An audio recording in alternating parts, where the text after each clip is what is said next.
Hey there, this is Lou, and this is a special little mini series I've decided to include in my podcast about using your intuition in business.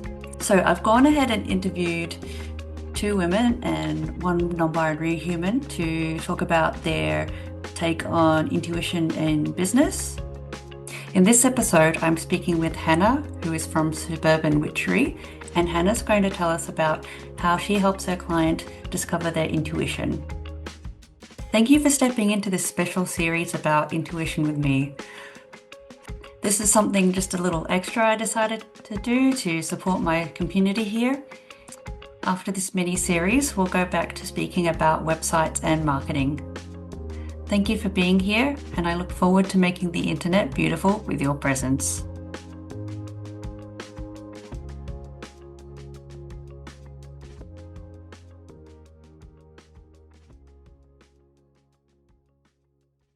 Hi everyone, this is Lou, and welcome to another podcast episode.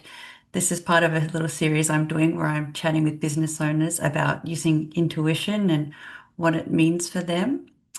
And so today I've got a guest, and her name is Hana O'Neill.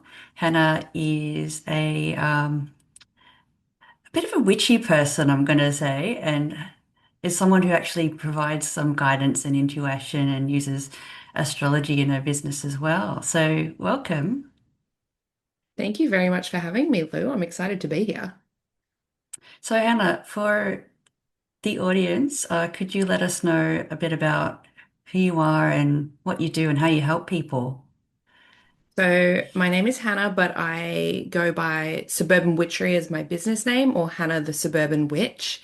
And I have a lot of tools in my toolbox that I use to help people. So, I have things like tarot and astrology that people come to me for readings for. And a lot of the time, it'll be my favorite is career reading. So, helping them Hmm. literally with their career. Using my intuition and their intuition, because usually people know, they know when something needs to change and they know something's not right. And sometimes we just need some external validation or input in order to make some decisions around that.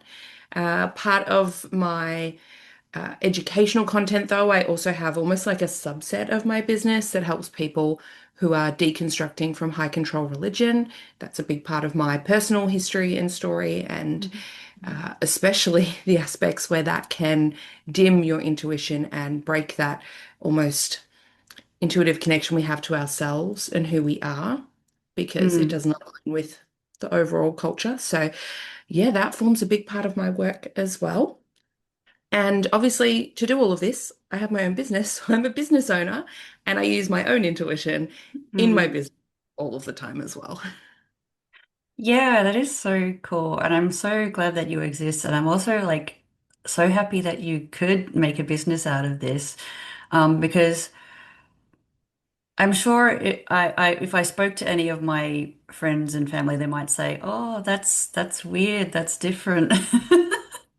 But I'm My actually family like, says the same. I'm really glad that you exist because I find that sometimes like conventional business coaching doesn't really give me what I need. And I think maybe the information's right, but the wavelength that it comes out in and the way my brain interprets it like isn't really quite right for me.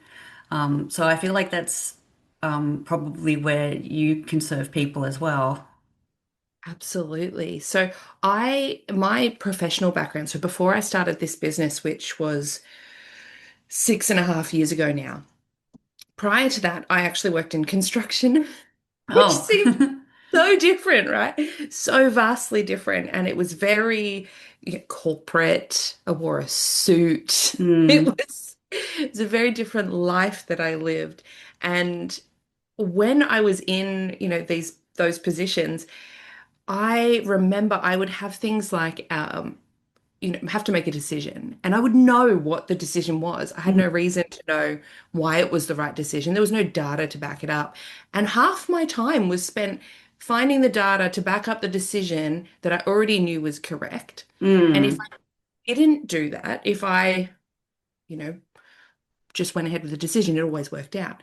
But if I didn't go ahead with the decision and was like, oh no, they're going to want the numbers and I don't have the numbers, it always went badly. And it was a really clear, I think, lesson in understanding sometimes intuition just knows and we know, but Mm, no one else is set up ready for me to just say, I just know this is the right thing we have to do.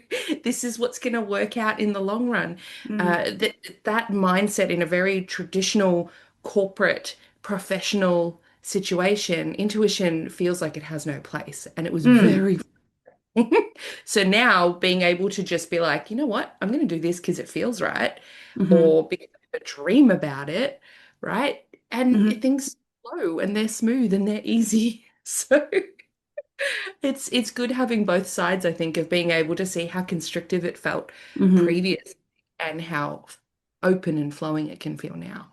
mm. Yeah. Oh, I'm so relieved for you.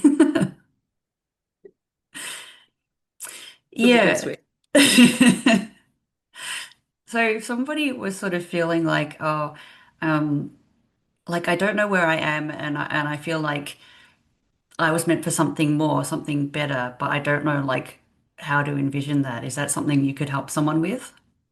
Absolutely. So there's a couple of ways about it. Sometimes people book with me and they're like, look, I do this work, it pays me well. This is the amount of clients I get that come in and just say, it pays me well, but I don't like it. But it's a good Mm, job, but I don't like it. Or it's always they're in a job that they hate, but the money keeps them around. And mm, personally, I don't think that's a great way to live. Sometimes we have to live that way for a yeah. bit. Yeah.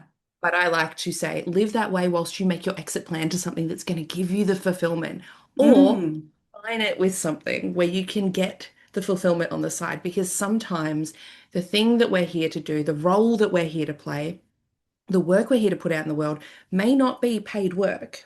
And mm, that's also okay. But we have to be able to find that and see that. For a lot of people, if they have their birth details, astrology is fantastic for this. It mm, can give us so much insight into, if anyone is familiar with astrology that's listening to this, it's not just, oh, my star sign is Virgo, for mm, example. We all have a birth chart, which has a lot more than just the star sign, which is just where the sun was at the time of our birth. mhm, We have our rising sign, that's the zodiac sign that was rising at the moment of our first breath.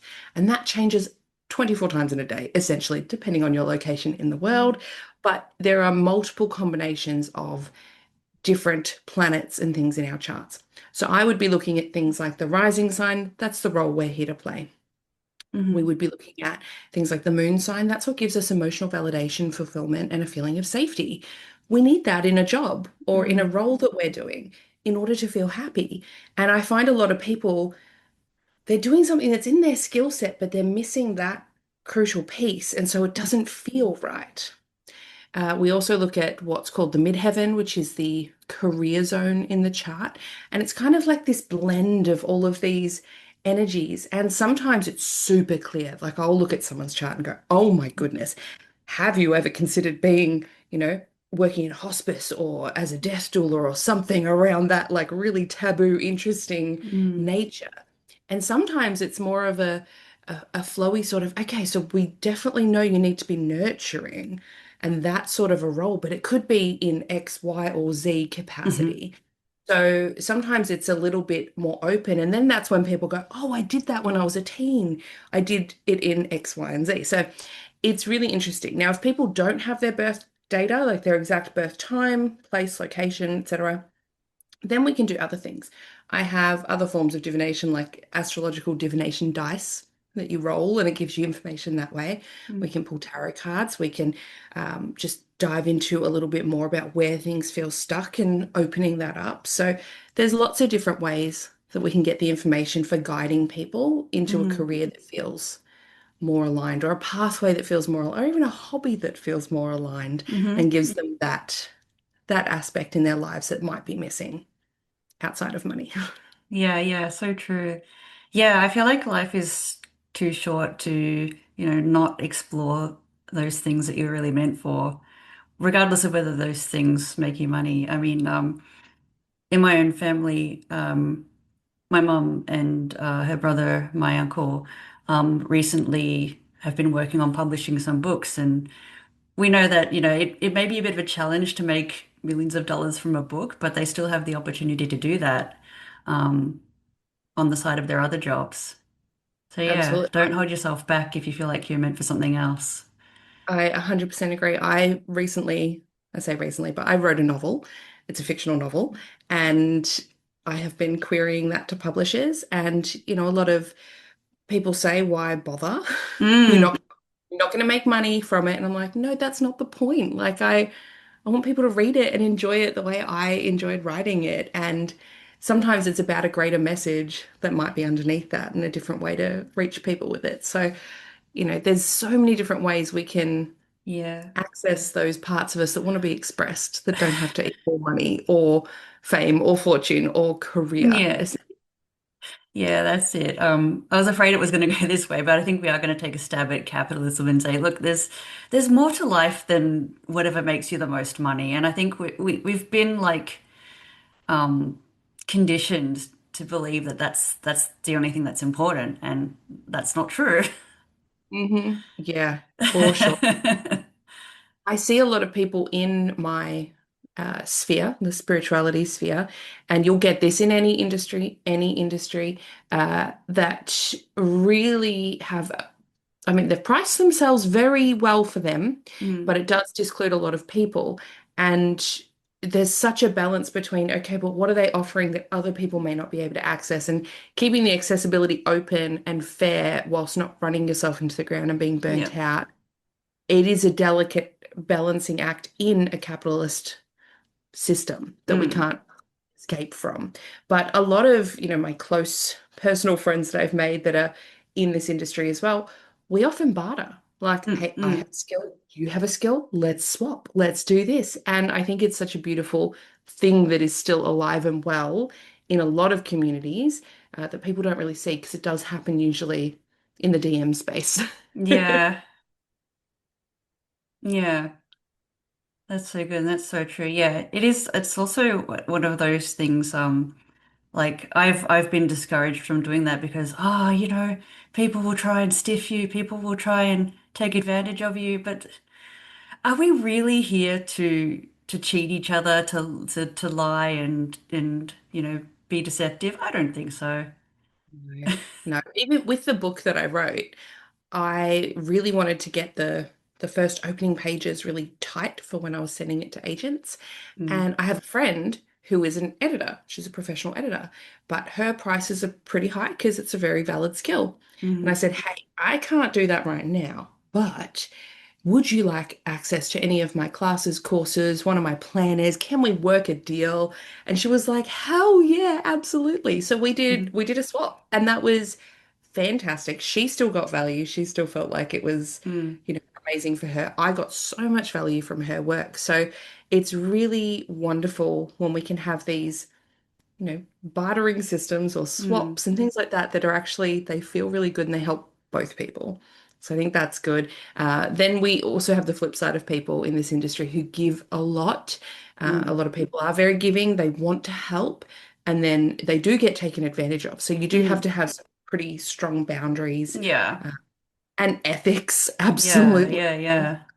Also, if anyone's looking to book someone who is a psychic or a tarot reader or anything like that, make sure there's a code of ethics on their website. Make sure they have a website. Make sure they're not promoting themselves via WhatsApp. That's a very typical scam that we see Uh, going around. yeah. Yes, you want people who have good reviews, all of those Mm, kinds of things to back up the legitimacy of who you're booking with. yeah. Good advice. Okay, so Hannah, I did invite you to speak about intuition. So pretend I don't know what that is. Can you explain it to me? Yes, so intuition is generally a knowing without any reason to, is the Hmm. way I explain. So this can come through in a variety of ways. We all have access to intuition. We all have access to psychic abilities to varying degrees, and a lot of people do it naturally without even realizing that's what it Hmm. is. So I teach people to grow and develop these skills. It's one of the things I do with a course that I have on psychic divination because it's such a useful skill when you have it and when you've, tuned it in and honed it Mm. down. It's really, really useful.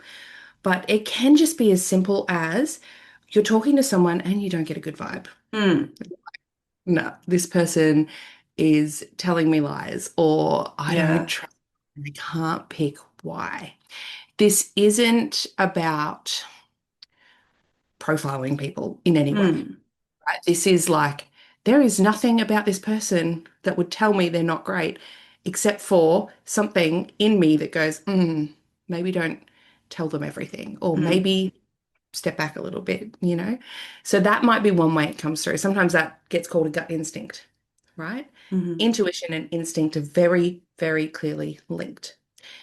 Intuition can be you're walking down the street and you think, I'm just going to cross the road. And you don't know why, but you do it. And who knows, maybe you just crossed the road for no reason. Maybe you avoided something. It's listening to that little voice in our head Mm. within reason. And it is a tricky thing because we don't want to promote any of the crossovers that can come across with talking about intuition and psychic abilities and things like Yeah. that step into a mental health sphere because that is something that I do see a lot as well. So I have to be very Mm. clear. Mm. Mm. We Yeah. don't want to go too far the other way. Sometimes intuition is something like a dream that we have, right? You wake up and you go, oh, I just had this wonderful idea that I dreamt up, literally, Mm. and trusting that and following that. Or sometimes it's, I had a dream that this friend said something horrible about me, and you go, hmm, is there something more to that? And perhaps maybe there is. So sometimes it's just receiving messages from the universe or God or creator, whoever you want to Yep. term energy, things like that, and just being able to listen and interpret that. And Mm. that's listening to our intuition. A lot of people put things down to, how did you know how to do that? I don't know. It just sort of came to me. Mm. It's kind of Yeah. unexplainable rather than data and having numbers and reasons behind all of the things that we think, right? So it is a little bit harder to pin down. When you do start to work with it and hone it and develop it, then you might be able to put it into, oh, I heard that, almost like a thought being dropped in, or I felt it in my body, like my whole body clenched up, and that was telling me Mm. something. Or Yeah. it might be, I saw an image, or I just got a vibe, or like whatever those words Mm. are usually giving us a clue to the psychic sense that it's actually coming through from. But that comes a little bit later. A lot of the time, tapping into our intuition is literally just stopping for a moment and saying, what is my body trying to tell me? Mm. So hopefully that helps clear it up. Such a Yes, yes, it does. ethereal Yeah. word. Yeah. Yeah, that makes sense. And yeah, I believe everyone kind of interprets the meaning of intuition and how they find it. It can be a little bit different from person to person. Is that right? Yeah, absolutely. We all have a stronger sense or a stronger um, part that comes through. So you might Mm. see sometimes with people who are like wildlife carers and vets, they will say things like, oh, I don't think they're going to get through the night. Like, and there might be nothing in this animal that's giving that, but it's just this feeling they have, right? Mm. And trusting that and, doing a little bit of extra attention might get them through, or perhaps they wake up in the morning and have proven right. So there are little things where you see other people might come in and not have that. But the person that's been working so closely with these animals, they're getting these messages intuitively with Mm. their intuition. And they might not be able to say, oh, the animal is communicating with me psychically. They might not feel that clear, but they just have a knowing. Yeah. And that develops with these relationships and working closely with animals. And then you might have other people who have that with other things, with children or with my daughter, for example. She's from the age of 2, she'd walk outside and go, rain. And I was like, no, sweetheart, it's not supposed to rain today. And she'd say, and it would rain. And I was like, what? And even to this day, I'll tell her, take your umbrella to school because it's going to rain. She goes, no, I won't need it today. And she's right. She doesn't need it after she gets home. So she's got this real keen weather intuition, which is really, really interesting to see play out because I do not have that. Hmm. is not in my wheelhouse of skills with weather, constantly getting caught in the rain or the wind or not having a jacket and things like that. So everyone's got this like sort of little skill where they're just tuned into something a little bit Mm, different. And I think figuring that out is tricky because we normalize it in mm. ourselves. So we often can't see it until someone goes, not everyone does that, right? Yeah, yeah, gotcha. And yeah, that's something I hadn't really consciously considered, but I that does make sense that everyone's got sort of different, I guess, affinity for different energies, whether that's the weather, whether that's animals or humans. Some people are really awful at gauging what another human might be going through, but others are really good at it.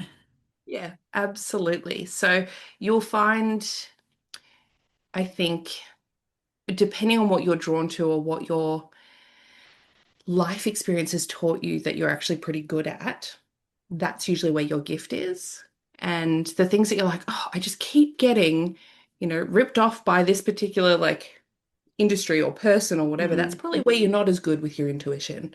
So that can be a good indicator as well. If you're like, oh, all my friends constantly, this happens, or, they're not trustworthy. It's like, okay, maybe we need to work on our intuition around, is this a good friend for me? How does that feel? mm, Why are we feeling drawn into friendships that are repeating these same patterns? What is it that we're not listening to in ourselves? And it might be that we're getting the message, but it's so familiar, we feel it's a green flag when really it's a red mm, flag. So sometimes it can be honing your intuition in that regard. Business partners, business decisions, mm, I keep getting this wrong and getting the wrong software all the time, and then it's terrible. And that could be just not having any software knowledge. That could also be choosing to purchase it during a Mercury retrograde and having no concept of what that means. mm, Or it could be perhaps just missing the cues when you go to buy it that go, maybe this is not the right software that you need right now. mm.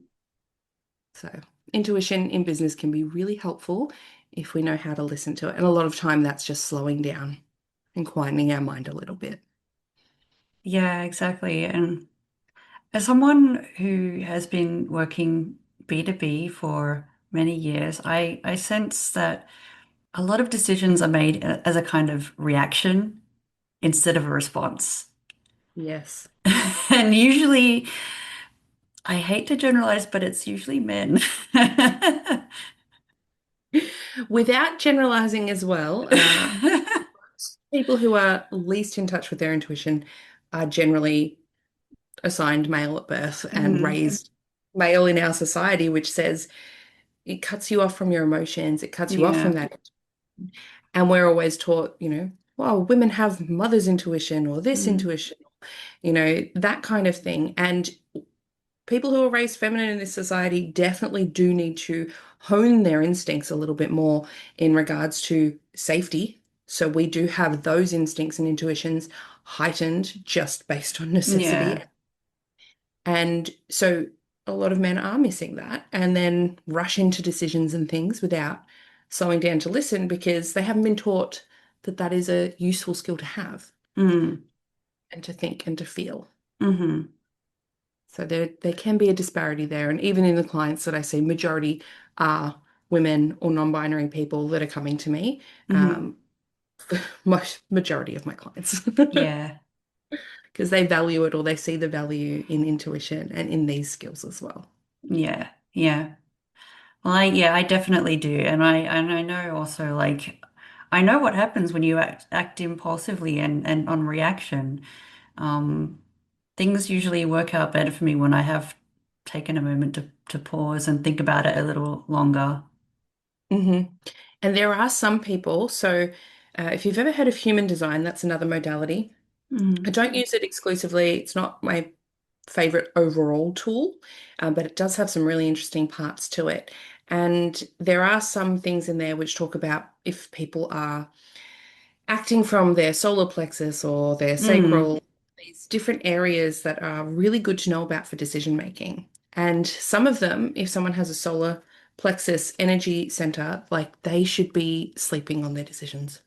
Like they shouldn't be making fast ones. Sleep on it, think about it, go through all the motions first, and then come to your decision.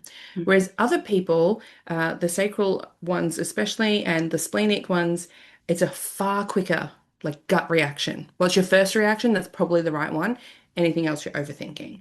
So Mm. it's really interesting to figure out for each person what it is, and taking that into account as well. So there's different parts to it, depending on the person. It's not a one size fits all, Hmm. this gift of intuition. Yeah, that's brilliant. Yeah, and I'm glad that you also understand that people operate differently.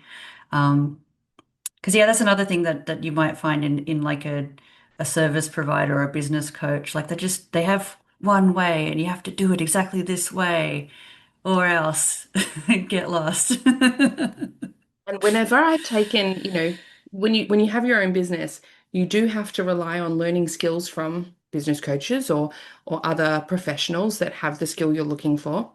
And oh my gosh, half the time it just doesn't work for me, for my type Mm, of business or for my brain, because it is very black and white or like really professional. I'm not, I swear in all of my content and I post memes in all of my email newsletters. Like, I mm, am not that person. mm, Uh, so that content often doesn't work for me, or it's, very prescriptive about mm, funneling people through this funnel system thing, and it just does, it feels so disconnected from the type of business that I want to run. So I find those ones are very traditional, and it's really tricky finding people who are a little bit more fluid in their business advice in this space. So that's been something that's very clear to me. I don't know about other people. mm. That's good to know. Well, thank you so much. I think this is a great place to wrap up, but it's been lovely hearing from you and hearing about how you work and what intuition means for you. And yeah, if anyone's interested in figuring out how to apply some of this, is that something you can help with? And if so, how should they connect with you? Yeah, absolutely. So you can find my all of my services on suburbanwitchery.com. And I've got blogs, I have YouTube, I have so much amazing free content out there, and a podcast as well called Witch Talks Podcast, which does have a few business specific episodes as well. So, astrology for business and astrology for wealth enhancement, and those kinds of episodes can be really, really useful. There's one, oh, I think it's called Intuitive Business, Running an Intuitive Business. It is an interview with Michelle Pelazon, who is actually one person providing business stuff around the topic of intuition that I have really gelled with. So, yeah, there's some really great ones out there for others who want to dive deeper into that sort of more spiritual business side of things. Oh, that's so good. I'm sure we can put some of those links in the description. Absolutely, I can send them through to you. Perfect. Thank you so much, Hannah. It's been a pleasure talking. Thank you so much for having me. Hey, this is Lou Kozlevcha. I'm a web developer and digital business consultant based in Melbourne, Australia. I help coaches and professionals build websites that position them as trusted experts in their zone of genius. If you're looking for a totally new website or a revamp, this is exactly what I do, and I can help you from beginning to end and even after your website is finished. So if this is something that you could use some help with, do feel free to reach out. This podcast is set up to help small business owners and coaches and professionals get an understanding of digital marketing and websites so that they can make informed decisions before they go down any expensive or complicated rabbit holes. If you thought this episode was helpful, feel free to share it with someone you know. You can find my services and this podcast at loukoz.com, loukoz.com. Thank you for being here, and I look forward to making the internet beautiful with your presence.